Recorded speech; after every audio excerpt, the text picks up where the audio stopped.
উড়ার সময় ৩ বার এটা এমনভাবে অদৃশ্য হয়ে যায় পৃথিবীর কোনো স্যাটেলাইট খুঁজে পায় না। কেন এই রহস্যময় যাত্রা?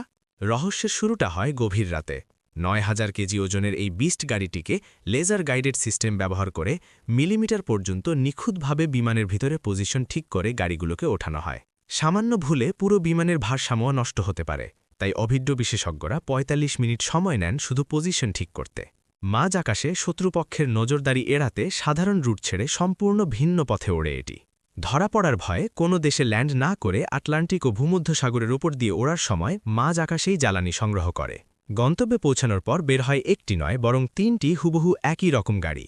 চলন্ত অবস্থায় প্রতি ৩০ থেকে ৯০ সেকেন্ড অন্তর গাড়িগুলো নিজেদের স্থান পরিবর্তন করে, ফলে হেলিকপ্টার থেকে ভিডিও করলেও বোঝার উপায় নেই যে প্রেসিডেন্ট আসলে কোন গাড়িতে আছেন। বহরের সাথে থাকা জ্যামার গাড়িগুলো ৫০০ মিটার পর্যন্ত এমন এক অদৃশ্য সুরক্ষা দেয়াল তৈরি করে, যার ফলে কোনো ড্রোন, জিপিএস বা মোবাইল ফোন কাজ